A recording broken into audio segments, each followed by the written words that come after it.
बिस्मिल्लाहिर्रहमानिर्रहीम। अस्सलाम वालेकुम। डियर स्टूडेंट, आज हम लोग फोटोसिंथेसिस की दो फेजेस जो हमने लास्ट टाइम यहाँ बयान की थी, उनमें से पहली फेज़ थी लाइट रिएक्शन, उसको आज हम डिस्कस करेंगे। हमने लास्ट लेक्चर में ये बताया था कि लाइट रिएक्शन ऐसा रिएक्शन होता है जो सनलाइट को डायरेक्टली इस्तेमाल करता है, और डार्क रिएक्शन ऐसा रिएक्शन होता है जो सनलाइट को डायरेक्टली इस्तेमाल नहीं करता, बल्कि जो प्रोडक्ट्स, जो कंपोनेंट्स, जो कंपाउंड्स लाइट रिएक्शन में बनते हैं उनको ये इस्तेमाल करता है। अब हम देखेंगे लाइट रिएक्शन किस तरह सनलाइट को इस्तेमाल करते हुए ATP और NADPH बनाता है।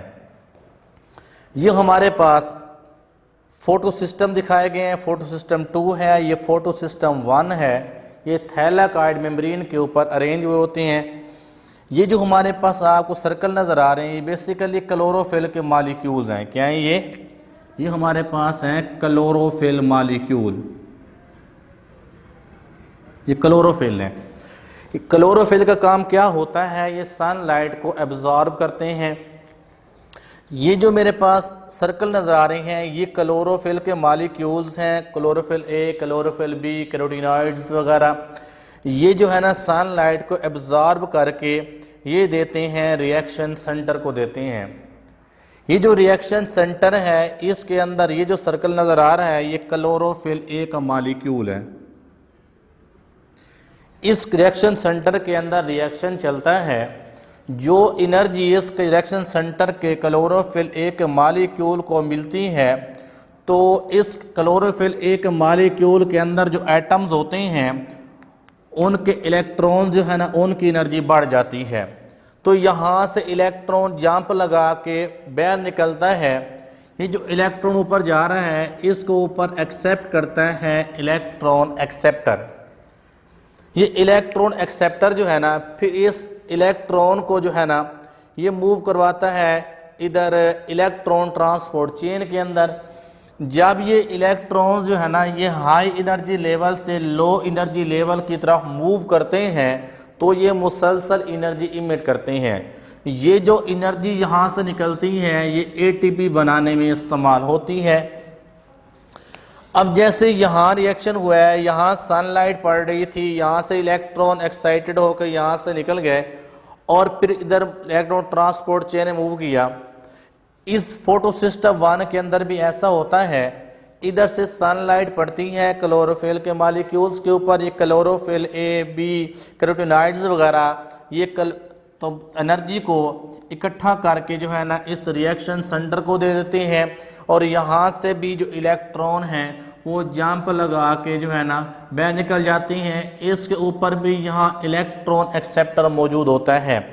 ये इलेक्ट्रॉन एक्सेप्टर जो है ना, इन इलेक्ट्रॉन को कैप्चर कर लेता है, ट्रैप कर लेता है, और यहाँ से इलेक्ट्रॉन एक और इलेक्ट्रॉन ट्रांसपोर्ट चेन के अंदर मूव करते हैं। जब ये हमारे पास ये इलेक्ट्रॉन यहाँ से आगे मूव करते हैं, तो आगे हमारे पास पड़ा होता है NADP रिडक्टेज मौजूद होता है। ये इसको ट्रैप कर लेता है, एक्सेप्ट करता है। अब ये जो NADPH है, ये किस तरह बनता है?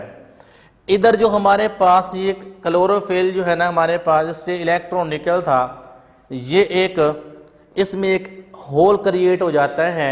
इस होल को फिल करने के लिए, इलेक्ट्रॉन की कमी को पूरा करने के लिए, यहाँ पे जो वाटर है ये टूटता है। ये पैदा करता है हमारे पास 2 प्रोटॉन पैदा करता है, 2 इलेक्ट्रॉन पैदा करता है, और हमारे पास एक ऑक्सीजन एटम पैदा करता है। ये जो ऑक्सीजन है, ये तो चली जाती है फ़िज़ा के अंदर, और फ़िज़ा के अंदर ऑक्सीजन की रिप्लेनिशमेंट करवाती हैं।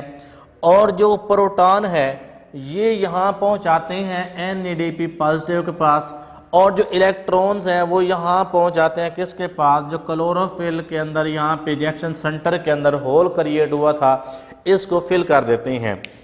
अब इधर हमारे पास यहाँ से प्रोटॉन आया NADP पॉजिटिव के पास, उधर से इलेक्ट्रॉन आ रहे हैं। ये जो NADP पॉजिटिव है ये कन्वर्ट हो जाता है किसके अंदर, NADPH के अंदर। अब वैसे तो जब हमारे पास इलेक्ट्रॉन एनर्जी अब्जॉर्ब करते हैं तो एक वक्त में एक इलेक्ट्रॉन इमिट होता है, निकलता है, लेकिन यहाँ इस चेन के अंदर 2 इलेक्ट्रॉन दिखाए गए हैं क्योंकि एक NADP पॉजिटिव को NADPH के अंदर कन्वर्ट करने के लिए 2 इलेक्ट्रॉन रिक्वायर होते हैं। एक इलेक्ट्रॉन इस H पॉजिटिव आयन को दरकार होता है, एक NADP पॉजिटिव को दरकार होता है, इसलिए एक हमारे पास प्रोटॉन आता है, इधर से 2 इलेक्ट्रॉन आते हैं, ये NADP पॉजिटिव को रिड्यूस कर देते हैं किसके अंदर, NADPH के अंदर।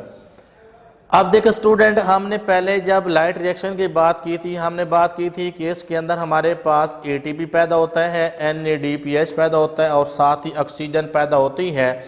ये जो ATP है और NADPH है, ये दोनों कंपाउंड्स जो लाइट रिएक्शन में बने हैं ये आगे डार्क रिएक्शन में इस्तेमाल होते हैं। क्यों? क्योंकि जो हमारे पास ATP है ये सेल एनर्जी करेंसी है, ये सेल को एनर्जी प्रोवाइड करती है, और जो NADPH है ये रिड्यूसिंग पावर प्रोवाइड करता है कि जब कार्बन डाइऑक्साइड जो है ना ये केल्विन साइकिल के अंदर इसको फिक्स किया जाता है, रिड्यूस होती है, तो उसके लिए रिड्यूसिंग पावर जो है ना वो ये NADPH प्रोवाइड करता है, और जो उसके लिए एनर्जी है वो ATP प्रोवाइड करती है।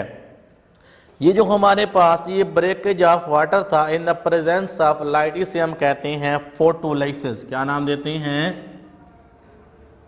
फोटोलाइसिस का नाम देते हैं। इस फोटोलाइसिस के नतीजे में जो हमारे पास ऑक्सीजन पैदा हुई है और प्रोटॉन पैदा हुए हैं और इलेक्ट्रॉन हैं, ये इसके अंदर यूटिलाइज होते हैं। आज का लेक्चर ख़त्म हुआ और मिलते हैं नेक्स्ट लेक्चर में। अल्लाह हाफ़िज़।